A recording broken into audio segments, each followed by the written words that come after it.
Assalamualaikum warahmatullahi wabarakatuh. Di sini kami akan mempresentasikan hasil diskusi dari kelompok kami, yaitu tentang analisa studi kelayakan bisnis. Sebelumnya, perkenalkan nama anggota kelompok kami. Yang pertama, Ega Setia Permadi dengan NIM 1702010181, dan yang kedua ada Safril Sobirin dengan NIM 1702010175 dengan dosen pengampu Ibu Fatma Bagis MSI. Yang pertama, latar belakang pengembangan usaha. Salah satu usaha yang cukup potensial untuk dikembangkan adalah industri tempe. Umumnya, tempe digunakan sebagai lauk pauk dan sebagai makanan tambahan atau jajanan. Potensi tempe dalam meningkatkan kesehatan dan harganya relatif murah memberikan alternatif pilihan dalam pengadaan makanan bergizi yang dapat dijangkau oleh segala lapisan masyarakat. Industri tempe pada umumnya merupakan industri kecil yang mampu menyerap sejumlah besar tenaga kerja, baik yang terkait langsung dalam proses maupun yang terkait dengan perdagangan bahan-bahan input maupun produk hasil olahannya.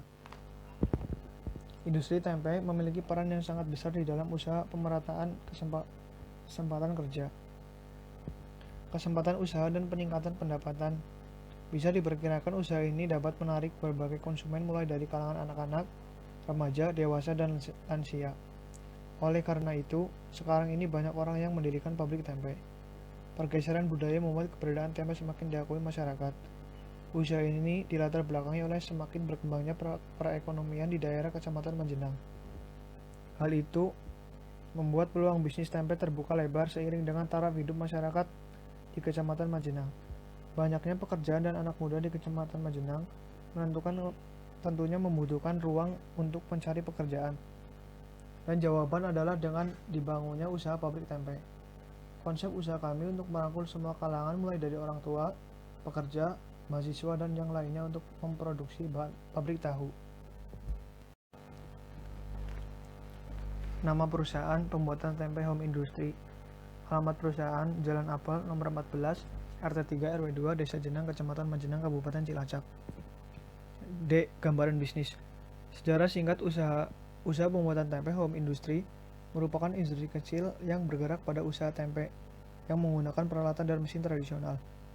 Usaha ini dirintis sejak tahun 95 oleh Bapak Haji Sunario yang bertempat tinggal di Desa Jenang, RT 3 RW 2, Kecamatan Majenang, Kabupaten Cilacap. Latar belakang dirintisnya usaha tempe Home Industry ini berawal dari pemilik sangat suka dengan tempe, sehingga dari kesukaannya itu beliau berinisiatif untuk merintis usaha tempe. Sejak pertama memproduksi tempe, beliau menjual hasil produksinya kepada tetangga dan saudara-saudaranya. Dan seiring berjalannya waktu, beliau diminta pesanan oleh banyak orang dan juga diminta untuk mengisi warung-warung kecil yang ada di Desa Jenang dan sekitarnya sampai saat ini. Jenis bidang usaha perorangan. Pemilik perusahaan Haji Sunario. Bab 2. Aspek organisasi dan manajemen. A. Organisasi. Identitas perusahaan. Unit usaha ini diberi nama pembuatan tempe Home Industry. Maksud dari nama tersebut yaitu menandakan usaha tersebut didirikan dengan skala kecil dan dengan alat teknologi yang sederhana. Nama organisasi pembuatan tempe Home Industry, jenis usaha perorangan. Alamat Jalan Apel nomor 14 RT 003 RW 002, Kecamatan Majenang, Kabupaten Cilacap. Dari segi legalitas, unit usaha ini belum memiliki legalitas dari badan hukum. B. Manajemen. 1. Unsur pemimpin. Usaha tempe ini menggunakan pendekatan atas bawah top down dan pendekatan bawah atas bottom up dengan persentase yang relatif seimbang antara keduanya. Perencanaan detailnya diserahkan kepada kreativitas para karyawan dengan tetap mematuhi aturan yang ada, sehingga tercipta hubungan komunis yang baik dan feedback yang seimbang antara pemilik dan para karyawan. 2. Uraian tugas. Jika dilihat dari waktu yang digunakan untuk pengaplikasian suatu rencana usaha tempe menerapkan perencanaan jangka pendek dan jangka panjang. 3. Karyawan program kerja. Usaha tempe ini berusaha melaksanakan aktivitas produksi yang secara maksimal supaya mencapai target dan omset yang telah ditentukan sebelumnya. Bab 3. Aspek pemasaran dan pasar. A. Nama produk yang dipasarkan dan kegunaannya. Produk yang dipasarkan adalah tempe dan kegunaannya bisa untuk cemilan di waktu santai bersama keluarga dan juga bisa digunakan untuk lauk makan. B. Wilayah daerah pemasaran. Wilayah daerah pemasaran sampai sekarang masih di daerah Desa Jenang dan sekitarnya. C. Segmen pasar. Segmentasi pasar dari tempe adalah masyarakat yang ada di Desa Jenang dan sekitarnya. Dan segmen pasarnya untuk berbagai baik golongan atas maupun golongan menengah ke bawah karena harganya yang sangat terjangkau. D. Kebijakan harga. Penentuan harga menjadi sangat penting untuk diperhatikan, mengingat harga merupakan salah satu penyebab laku tidaknya suatu produk yang ditawarkan. Kami sangat berhati-hati dalam menentukan harga, agar harga tersebut tetap dapat dijangkau, dan juga agar margin laba yang kami targetkan tetap tercapai. Harga yang kami tawarkan sesuai harga pasar, hanya saja harga tersebut ada sedikit berbeda, didasarkan pada ukuran dari masing-masing tempe.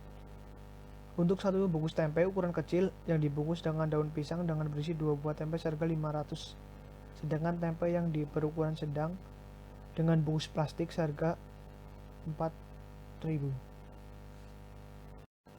Yang E. Sistem distribusi. Produk yang dihasilkan didistribusikan untuk warung-warung yang ada di Desa Jenang dan sekitarnya. Selain itu, pembuatan tempe home industry ini melayani pembelian eceran oleh masyarakat yang langsung datang ke tempat produksi tempe tersebut. F. Sistem promosi.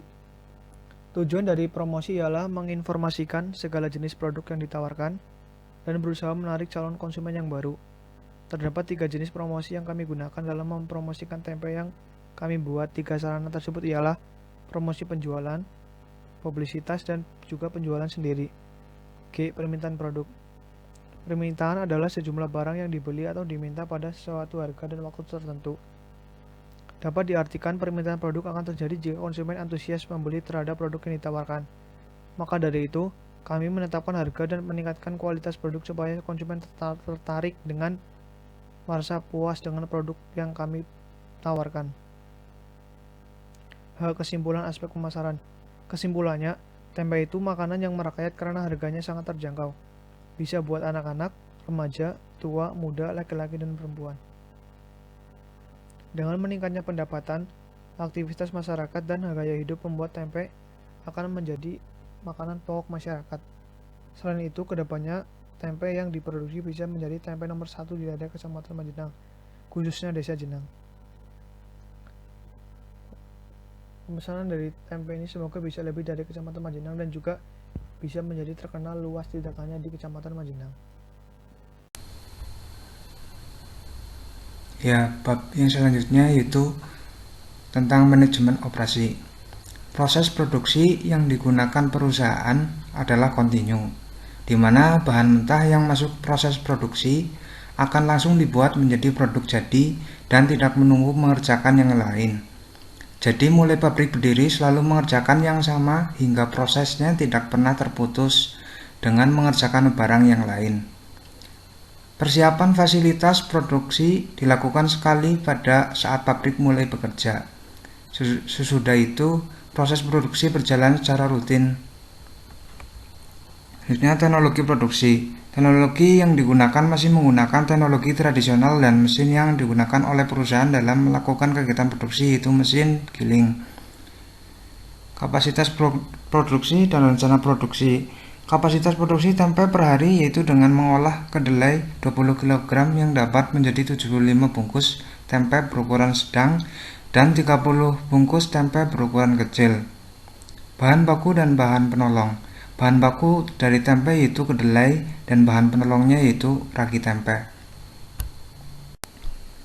Ya, selanjutnya yaitu pengolahan dan pembuangan limbah. Untuk limbah dari produksi tempe dibuang di sungai. Akan tetapi, sebelum dibuang di sungai, biasanya disaring terlebih dahulu. Ya, selanjutnya kebutuhan aspek teknis produksi. Yang pertama itu ada bahan baku. Untuk memproduksi tempe digunakan bahan baku yaitu kedelai. Jenis kedelai yang biasa digunakan yaitu jenis kedelai yang berwarna kuning dan berbiji besar.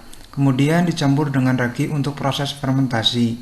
Yang kedua, tenaga kerja. Tenaga kerja sebagian besar adalah dari anggota keluarga para pemilik usaha tersebut. Bisa saudara dan juga bisa tetangga. Keterampilan biasanya didapatkan dari pengalaman setelah lama dia bekerja pada perusahaan tempe. Yang ketiga, yaitu kegiatan perawatan mesin.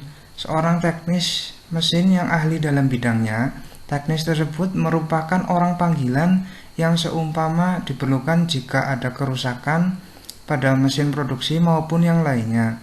Dengan adanya mesin yang berkualitas, maka akan memperlancar suatu produksi. Selanjutnya, kesimpulan analisis aspek teknis atau produksi atau operasi.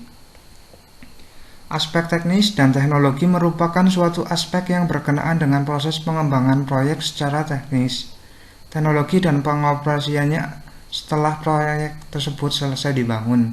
Aspek teknis berkaitan dengan proses produksi, dimulai dari bagaimana strategi dan perencanaan produksi sampai kepada kapasitas dan volume produksi. Selain itu, dari aspek teknologi berkaitan dengan peralatan yang digunakan, seperti mesin, atau juga teknologi yang digunakan dalam pembuatan tempe tersebut.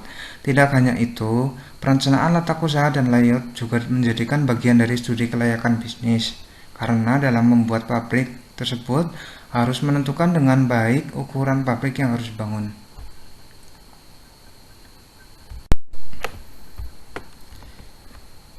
Ya, bab selanjutnya itu tentang aspek keuangan, struktur pembiayaan perusahaan. Untuk memenuhi kebutuhan akan modal usaha ini, maka usaha ini menggunakan modal sendiri, dan dana tersebut dialokasikan untuk memenuhi seluruh kebutuhan dana untuk semua kegiatan. Ya, di bawah ini ada tabel investasi. Yang pertama, kompor dan gas, seharga 1.500.000, panci seharga 1.000, pengaduk seharga 25.000, wadah seharga 75.000, serbet seharga 25.000, nampan seharga 50.000, baskom seharga 50.000, meja dan kursi seharga 2 juta, mesin giling seharga 2.500.000, dan totalnya 6.325.000 rupiah.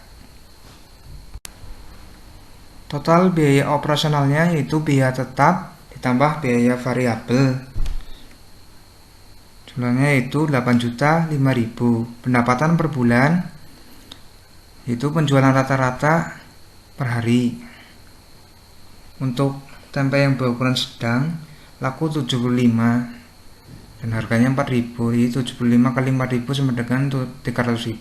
Sedangkan tempe yang berukuran kecil yang harganya 500 rupiah dan laku 30, maka 30 kali 500 sama dengan 15.000. 15.000 ditambah 300.000 hasilnya dikalikan 30 sama dengan 9.450.000. Keuntungan per bulan yaitu laba sama dengan total pendapatan dikurangi total biaya operasional sama dengan 1.445.000. Lama balik modal, total investasi dibagi keuntungan sama dengan 4 bulan 3 hari. Ya, yang terakhir itu penutup. Kesimpulan studi kelayakan bisnis. Usaha pabrik tempe ini dapat disimpulkan bahwa usaha ini layak untuk dijalankan berdasarkan hasil yang lebih positif. Walaupun termasuk usaha yang kecil, namun usaha ini terbilang cukup baik karena sampai sekarang masih banyak peminatnya. Karena terbuat dari bahan yang berkualitas serta sehat, perusahaan berharap produk perusahaan dapat menjadikan andalan dan dapat bersaing dengan produk lain. Khususnya produk makanan yang sekarang sudah banyak makanan yang sangat beraneka ragam jenisnya. Perusahaan mempunyai harapan besar tentang usaha ini agar dapat diketahui masyarakat luas dan banyak peminatnya. Dengan keunggulan yang perusahaan miliki itu bahan baku perusahaan yang sangat baik, segar, berkualitas dan sehat. Perusahaan meyakini tujuan dari usaha ini di samping mendapatkan laba yaitu untuk memenuhi kebutuhan gaya hidup sehat bagi setiap masyarakat. Selanjutnya rekomendasi tindak lanjut. Perusahaan dapat dikatakan lebih baik tidak lanjut jika laba perusahaan dan peminatnya terhadap produk tidak sesuai dengan yang diharapkan oleh perusahaan. Ya, sekian presentasi dari kelompok kami. Apabila ada salah, kami mohon maaf. Wassalamualaikum warahmatullahi wabarakatuh.